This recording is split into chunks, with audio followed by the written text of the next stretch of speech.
अलीशर, मैं बड़े अफसोस के साथ कहूँगी, आटा मिल नहीं रहा। आटे के लिए तो कोई कमेटी नहीं बनी, असला लाइसेंस के लिए कमेटी, क्या समझ आती है आपको? देखें, सच्ची सही और बात जेन्युइन बात यह है कि ये जो ख़ानदानी जमहूरियत है ना, ये अवाम को तो बिल्कुल सर से ले बैठी है। मसलन हमारे सामने, मैं 2002 से कौमी असम्बली कवर कर रहा हूँ, यकीन करें कि यहाँ पे माफियाज की हुकूमत होती है और हमेशा होती है। जो भी जिनके फ़ायदे हैं वो असम्बलियों में होते हैं। ये भी मतलब छठी हुकूमत गुजर रही है उस लिहाज से हमारे हाथों से, जिनको हम रिपोर्ट कर रहे हैं। लेकिन सच ये है कि अवाम की भलाई के हवाले से पॉलिसियाँ ना होने के बराबर होती हैं।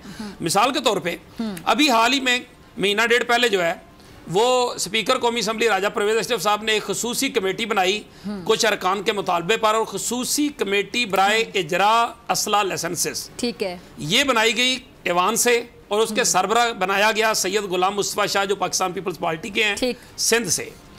उनको सरबरा बनाया गया और कहा कि ये गया कि अरकान पार्लियामेंट का के जो असला लाइसेंस रुके हुए हैं, नहीं मिल रहे, वो उनको देने हैं। उसके लिए 3 इजलास पहले हो चुके हैं, 4था इजलास आज था। लेकिन मैं आपको सबसे मजे की जो बात बताऊं, उससे अंदाजा लगा लेते हैं कि हाल क्या है, अप्रोच क्या है। इजलास शुरू हुआ पहली कमेटी का, अच्छा, और उसमें चेयरमैन खसूसी कमेटी सैयद गुलाम मुस्तफ़ा शाह साहब फरमाते हैं, कहते हैं वजारत दाखिला को मुखातब होकर, वो सामने वाली लाइन में बैठे होते हैं, उनको कहते हैं कि जनाब हम अवाम को तो कुछ ज़्यादा डिलीवर कर नहीं सके, हम उनको कुछ ज़्यादा नौकरियां दे नहीं सके, तो कम से कम जो हमने असला लाइसेंस दिए हुए हैं आपको लिस्टें, वो तो बना दो ताकि हम उनको कुछ ना कुछ दे के ये तो कह सकेंगे जी हमने आपके लिए ये किया है। इसका मतलब ये हुआ कि असला लाइसेंस जो है वो शायद पेट भरता है। हाँ। पेट में असला डालना है, रोटी नहीं डालनी, रोटी नहीं, हाँ। आटा नहीं डालना, आटा नहीं गरीब के लिए, रोटी आटा की जरूरत नहीं है। हाँ। उसके बाद वो कमेटी का इजलास हुए, 3 इजलास हुए मुख्तलिफ औकात में, वजारतें, और बड़े बड़े इंकशाफात हुए। हैरान हो गया हम वो बातें सुन के। मसलन एक रुकन जो है उन्होंने कहा, सरदार रियाज मदारी साहब ने, अच्छा, कि मेरे 59 असला लाइसेंस थे, उन्होंने लिस्ट भी दिखाई। अच्छा, हमारे पास ये क्लिप भी होगा जो गुफ्तगू कर रहे हैं, चलवा दें। मैं बल्कि चाह रही थी शाहिद खान अब्बासी साहब ने भी कुछ गुफ्तगू की थी इस हवाले से, आपको याद है? गुफ्तगू पहले चलाई होगी टीम के, बट टीम अगर क्लिप रेडी है शाहिद खान अब्बासी साहब का, जरा चलाइएगा। अभी हमने 84 अरब रुपया आटे की तकसीम हुई है। मैं बात से कहूँगा कि इसके अंदर 20 अरब से ज़्यादा की चोरी हुई है। आप किसी तरह भी देख लें, क्या किसको आखिरी क्या मिला है उस गरीब को जिसके लिए आपने 84 अरब खर्च किया। एक दूसरे के सामने साफ आ रहा होने से मुल्क के मसाइल हल नहीं होंगे। जी, अब्बासी साहब ने खुलकर इज़हार ख्याल किया था। देखें, इसको कहते हैं घर का बेदी लंका डाए।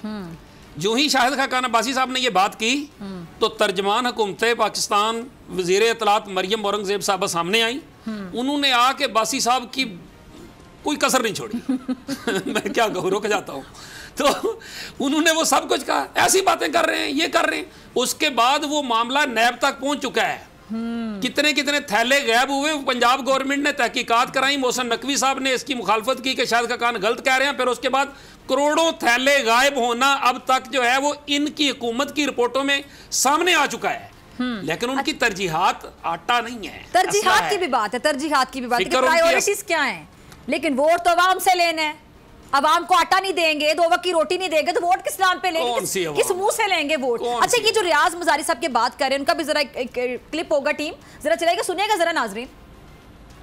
कईयों के 100 भी बन चुके हैं, बने हैं, लेकिन हमारे जैसे बंदों के तो हमारे तो फाइल ही गुम हो गई है। सर, आप कमेटी में कह रहे थे कि पैसे दें तो फौरी कईयों ने पैसे दे के बनवाए हैं, वो इल्जाम है। आपके सर कितने लाइसेंस थे और कितने वो लिस्ट ही गायब होगी पूरी की पूरी फाइल? मेरे को 60 के 59 के 60 के करीब हो। मैंने तो जनवरी कब से दाखिल किए हुए, फाइल नहीं मिली। अब कहते फिर बनाओ। अब हम यहाँ इस्लामाबाद को तो नहीं है, हमें वहाँ से गाँव में कहाँ से उठाने पड़ते हैं। अच्छा, इससे पहले अलीशर मैं आपके इस पे कॉमेंट लूँ, ये जो गुलाम मुस्तफ़ा शाह साहब हैं, उन्होंने क्या फरमाया, ज़रा सुनिएगा। कहते हैं कि जी ऐवान में मामला उठाते हुए कि मुस्लिम लीग अगर हमारे साथ किए गए वादे पूरे नहीं करेगी तो हम कानून साजी में ताउन नहीं करेंगे। आपका कमेंट मैं लूँगी, आपका तज्जिया, आपका तबसरा। पहले ज़रा इनका भी क्लिप चला दीजिएगा।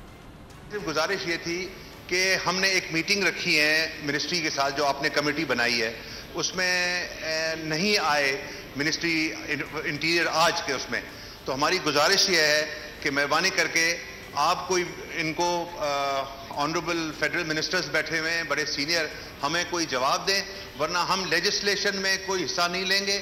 और गवर्नमेंट अगर चाहती है कि इस टेन्योर के एंड होने तक और हम में ये बदमज़गी पैदा हो तो हम उसको अवॉइड करना चाह रहे हैं और हमारी गुजारिश है, वरना कोरम भी पॉइंट आउट किया जा सकता है, बहुत सारी और चीज़ें की जा सकती हैं, मगर हम उससे रिस्ट्रेन कर रहे हैं कि ये ऐसी बदमज़गी ना हो। जो उनके मैं वारी जो उनके हम भी जवाब मांगते हैं, अवाम भी जवाब मांगती है, अवाम किससे जवाब लें? अली शेर देखें, उन्होंने कहा है हम कोरम पॉइंट आउट कर देंगे। 6 अरकान थे जिस दिन ये 3-4 दिन पहले का जो इजलास था, उसमें हाल ये था कि 8 बिल्स जो थे वो प्रेजेंट करना थे, 4 पीपल्स पार्टी के थे, 1 PMLN का था, 2 PMLN के और थे, सारे के सारे बिल जो थे मरियम औरंगजेब ने पेश किए थे। एक भी नहीं था सवाए ख्वाजा साद रफीक के, जिसके 2 एयरपोर्ट से मुतल्लक बिल थे वो मौजूद थे। और ये कहते हैं हम कोरम पॉइंट आउट कर देंगे। यानी अगर आपको असला लाइसेंस मिल जाए तो कोरम की कोई जरूरत नहीं, आपको धमकियां देने की, वादे याद कराने की, कानून साजी में तावन करने की कोई जरूरत नहीं, कोई बड़ा प्रॉब्लम नहीं। लेकिन अगर प्रॉब्लम है तो इस बात के है कि आप हमें असला लाइसेंस दें। और फिर एक और आपको बताऊं, स्पीकर साहब ने कितना क्विक एक्शन किया। काश ये क्विक एक्शन उन मजदूरों के लिए किया जाता, उन लाइनों में लगे लोगों के लिए किया जाता, उन खवातीन के लिए किया जाता, बूढ़ी औरतों के लिए जिनको जो है वो लाठियां बरसाई जाती हैं जिनके ऊपर। कुछ नहीं किया गया। सेक्रेटरी दाखिला को 15 मिनट में कौमी असम्बली में बुलाया गया और यह भी कहा गया कि हम उसको मुअत्तल करने का मैं हुक्म देता हूं। ख्वाजा आसिफ साहब बोले कि मैं आपका हुक्म वज़ीर आज़म तक पहुंचाऊंगा। सेक्रेटरी दाखिला साहब आए, आने के बाद वज़ीर दाखिला राना सनाउल्लाह के दफ्तर में, पार्लियामेंट हाउस में एक दफ्तर बना दिया गया है आज ही हंगामी तौर पर। उसमें पार्लिमानी सेक्रेटरी जो हैं सजाद साहब PMLN के, उनको फोकल पर्सन मुकर्रर कर दिया गया है। वो कल से बैठेंगे और वहां पे बैठ के वो तमाम अरकान पार्लियामेंट के जो असला लाइसेंस हैं उनको प्रोसेस करा के तो उनको बनवाना जो है वो यकीनी बनवाएंगे। कभी आपने सुना कि किसी आटे वाले के लिए भी ऐसा हुआ? नहीं।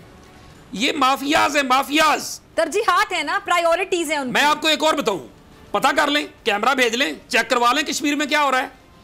यहां पंजाब 3000 रुपए की सब्सिडी दी जाती है कश्मीर के आटे को, और यहां से उधर आटा जाता है कश्मीर में और वहां से वापस आ जाता है। 30 सेकंड अली शेर, लेकिन वोट तो आवाम से लेना है, किस मुंह से आवाम से वोट लिया जाएगा अगर तरजीहात ही हैं? देखें, इनकी तरजीहात को छोड़ दे, मैं एक शार्ट से, एक शेर से इख्तिताम करना चाहूंगा, और वो है शाकिर शुजाबादी का मशहूर शेर। गरीबे शहर को आखो अमीरे शहर दा हुक्मे, मेडे टैक्स वलाडे वो नता कशकोल खस गिनसा।